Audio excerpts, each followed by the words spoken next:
Denver Tower calling training flight outbound to Clovis. Do you read?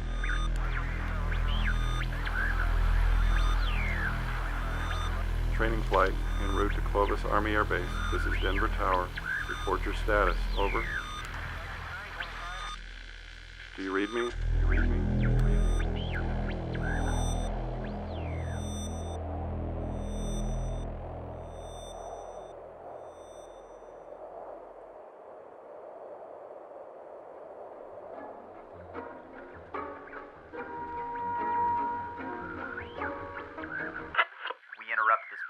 For a special bulletin. All persons in rural Colorado have been asked to assist in the search for a downed B-17 bomber reported missing while on a combat training flight Denver to the Clovis Army Air Base. Any information on the missing bomber should be reported to the 2nd Air Force Search and Rescue Section on the commandant of the Clovis Army Air Base.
January 1944. The Allies have landed at Anzio on the western coast of Italy and have established a beachhead. American GIs continue to push forward, liberating Europe one town at a time. They will not stop until all traces of Nazi oppression are vanquished. The skies over the crumbling Reich are daily filled with the avenging growl of American bombers. Here is freedom on the wing for all peoples of the world. If you are a young man at least 18 years of age, you can do your part to win the war by enlisting with the Army Air Corps. With proper training, you can become a pilot, bombardier, or machine gunner. This is your chance to protect the world from these evil Axis powers.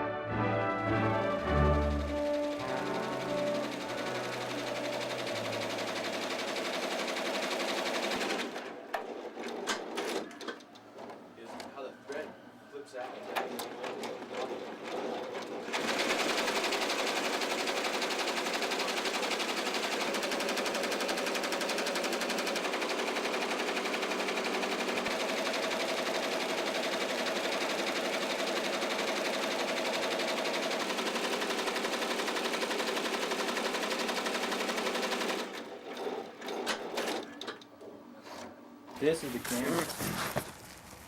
Right. It has the raincoat. It has the clean. We're gonna need, to clean up the lens. Probably it's snowing. And then I'll probably put my extra coat and food and as much stuff, water and things as possible in that. That's cool. I think the bottles are gonna have to go down in the side of it, and maybe you wanna. Well, especially when we can take the tripod in and out every time. When you get that, So- it's gonna to get it out and put it together and all that stuff's gonna be kind of a pain. Are we going to be taking the tripod out? A couple, Okay. at least Well, that's 3 cool. times. How much is that? About 30? No, not that much. I don't think. What do you think? It's much heavier than what you're asking me to carry, I'll tell you that. Is it? Oh, yeah. Well, then by the time you get some water and stuff in there. I mean, I don't think it's outrageous, though. This is 30 pounds, maybe? Yeah. 25? 25, yeah. maybe. I think when I have all said and done, it's gonna be about 25. Yeah. I don't think it's...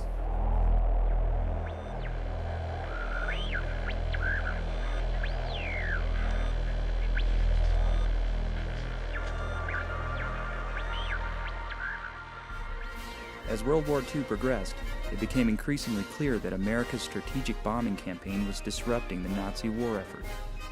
numerous training bases were built throughout America to turn young recruits into well-trained bomber crews. One of the largest of these was near Clovis, New Mexico. By 1944, B-17 flight and gunnery classes at Clovis Army Air Base averaged 500 new students per month. Men came in so quickly that manufacturers could not build planes or equipment fast enough to keep pace.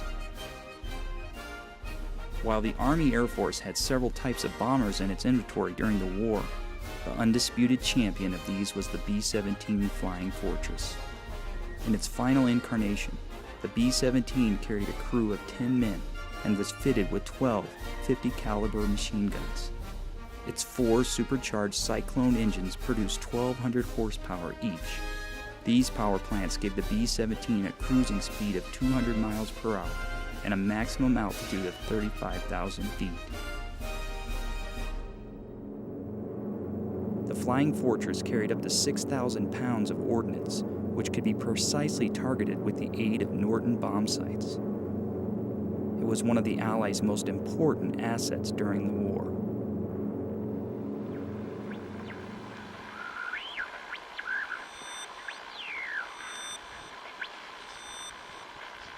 We begin with a major weather change. Gray and gloomy today, cold and perhaps snowy tomorrow. A winter storm is headed our way. Here's a live picture from one of our CDOT cameras, and you can see rain coming down at I-25 and Founders Parkway. It's snowing. We're going somewhere. Okay, Forest Road 327 is what we're aiming for. And we're 7.3 miles away as the crow flies still, so. Behold the Devil's Head sign. William, how far are we? We're about 1.2 miles. And it's just starting to get light, so I think 0.3 miles ago it was 1 mile. You need my keys. You don't need any headlamps. 0.3 miles away from the first waypoint. You don't have to get way up close to it. You just pop normal. Okay. And you push this middle button. First. And then as soon as we get there, we'll just mark. That We're going helps. to swing it wide. So are you thinking we walk the road to pick up, or we'll just head through? Let's head right up. Okay. You know, it's just Me, I'm doing great. I'm one with the bag. And it's morning. Yeah, actually, it's morning, and I'm doing this well. And I'm taking the walking stick. 3 degrees, dude. We see a blur. Okay, sir, if I give your... Of course, the most vital element of the B-17 was the crew. Beginning pre-flight checklist. Ready. Fuel transfer valves and switch. Off. Intercoolers. Cold. Gyros. Uncaged. Gear switch. Neutral. Cow flaps. Open left. Open right.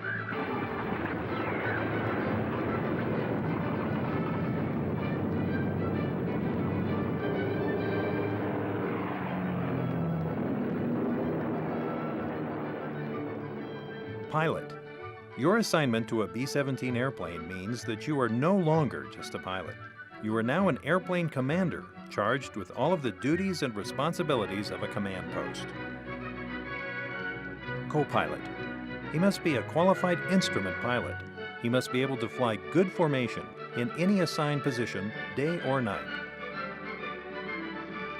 Navigator. He must know the location of all fuses and spare fuses, lights and spare lights affecting navigation. He must be familiar with the oxygen system and know how to operate the turrets, radio equipment, and fuel transfer system.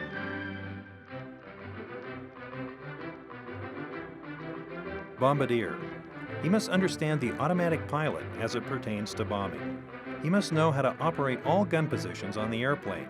He must understand the destructive power of bombs and must know the vulnerable spots on various types of targets.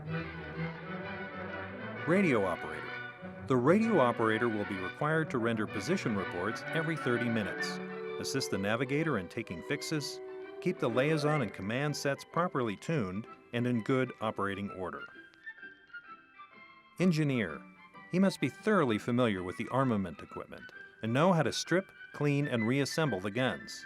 He must work closely with the co-pilot, checking engine operation, fuel consumption, and the operation of all equipment. Gunner.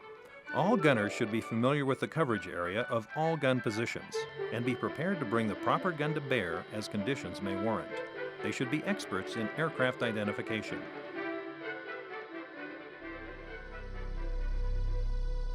Search continues for missing Clovis bomber. Denver, February 29, 1944, Associated Press. Planes from nearby Lowry Field continued today their search of the snow-patched Palmer Lake region south of Denver for a flying fortress missing with 10 aboard since early yesterday.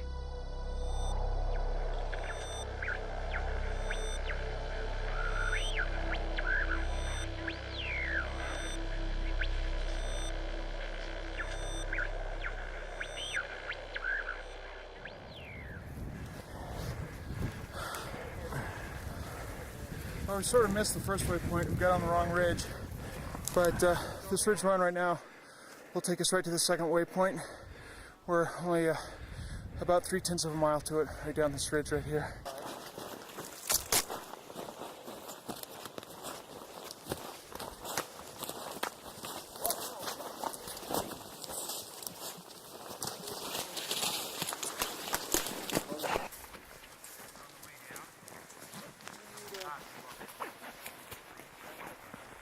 It's snowing. No, not unless the Suburban can mostly freeze. 20.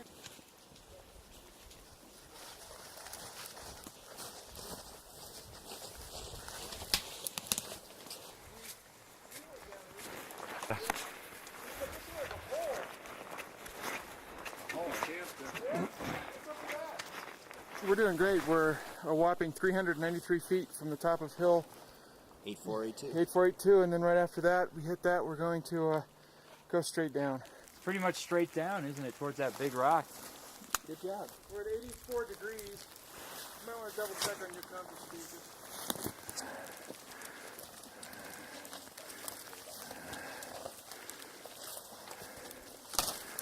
You're talking crazy stuff getting under there. Okay, this is down, this is level. This is where we're headed.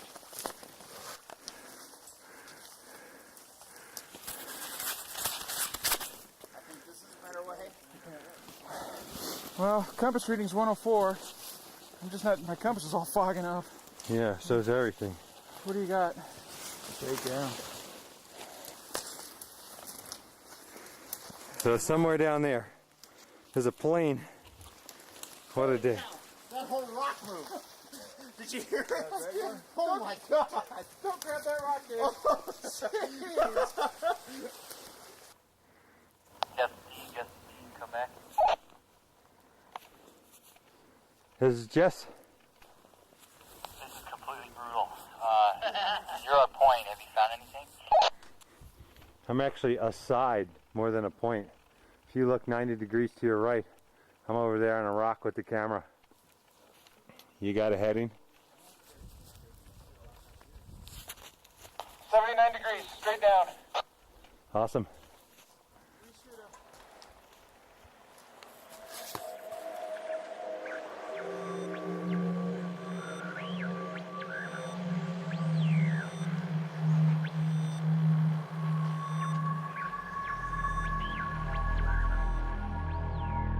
B-17s were renowned for the amount of damage they could sustain and keep flying.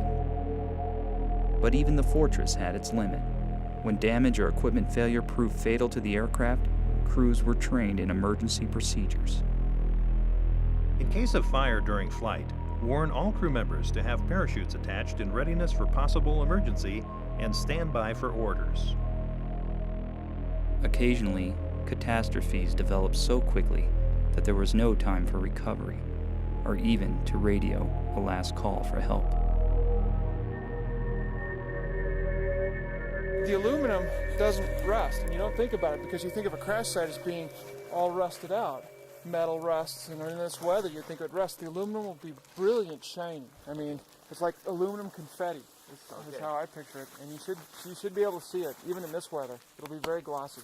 There's 3 radios in our team here. We'll break up into 3 teams with 2 each and try to go about 100 feet between each other. And then whoever finds it first, let us know and we'll go from there. So, somewhere off in this mess, Yeah. we're gonna find it.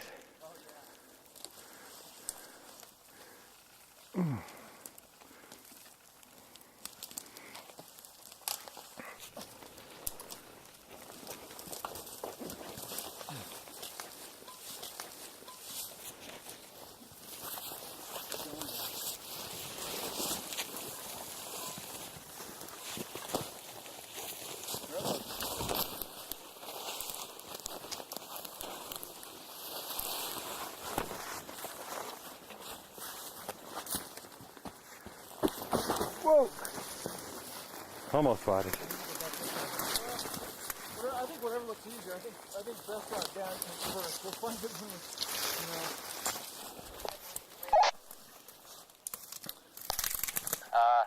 We haven't been able to find anything yet. We're still looking. Yeah, I think we're off to your right a couple hundred yards and we don't see anything either. Over.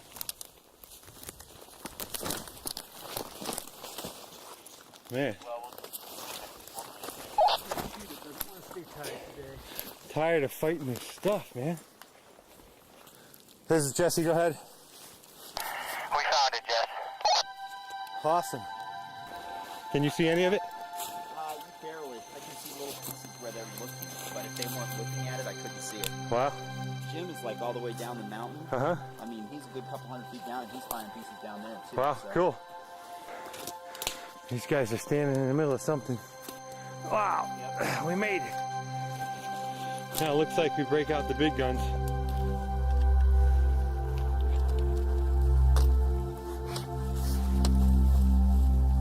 It's snowing pretty good now.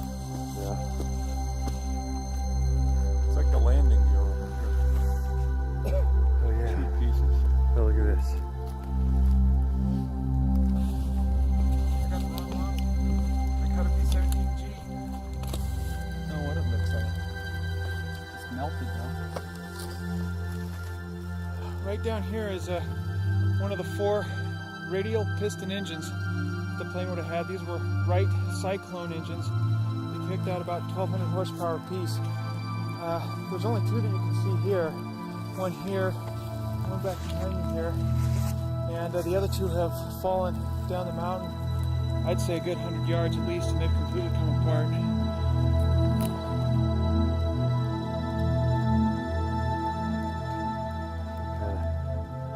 Carburetor or something. This is aluminum that has just melted down. It's lost its sheen, and it's just it was just molded. Now it's just frozen into big blobs of aluminum. Must have been some fire to do that. Can't really see it in the snow, but boy, all the way down that hill there's stuff. The aluminum from the fuselage. There's some pieces over here. Let's see what aluminum's got. Third wheel. This is the tail wheel. This would have been the hub right here, where the tire fit around. So this would have been the very back part of the plane. It's kind of off to the side. Yeah, I have no idea how it got in here.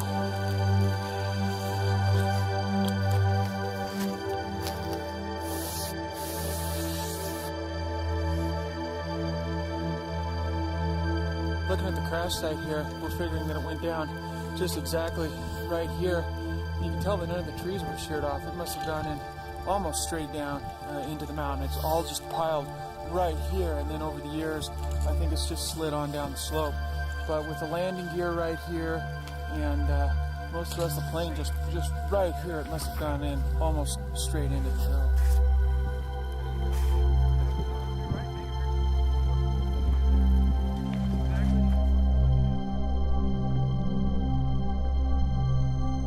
This all started with a legend of people in the county finding machine guns up in the mountains at plane crashes. And after doing some of the research and so forth, we find ourselves here, and this might have been one of the planes. We don't know. It's fun to try to figure out how it all happened, when it happened, and try to still figure out why it happened. It's cool to walk around and try to be a forensics expert and put all the pieces together. Once we realized where we were and we started being able to recognize pieces of the plane, it sort of dawned on you were walking on pieces of stuff, that it was everywhere. It kind of set in that this is, in a way, hallowed ground. This is hallowed ground. 10 U.S. servicemen lost their lives here, and the only thought I have about the future is that people who come across this site in the future treat it with respect that it's due. A lot of times we see some old metal, we don't really think that much of it. At first, I didn't think that much about what really happened. And after seeing the manufacturer tag and the serial number, that's when it kind of sunk in for me. You walk in here and it's incredible. It's like you're walking into a museum. But then when you think back to what actually happened and, you know, maybe what their families had to go through, it's not so easy to think about that.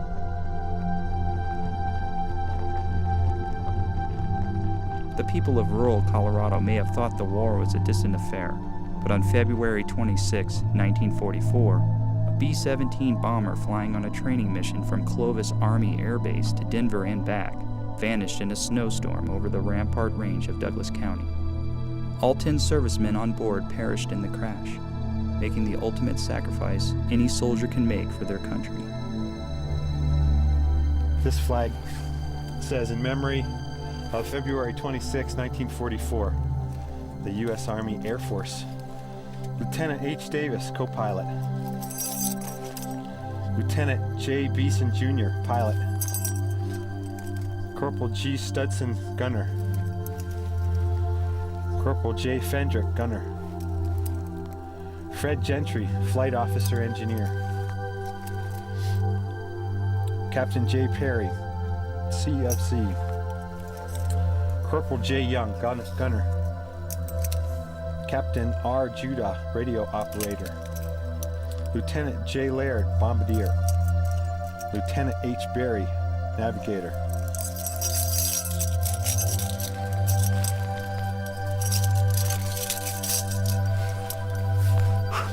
Thanks, guys.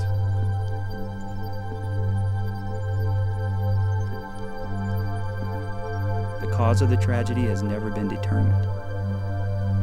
Yet in the instant the B-17 went down, Colorado witnessed firsthand the casualties of war.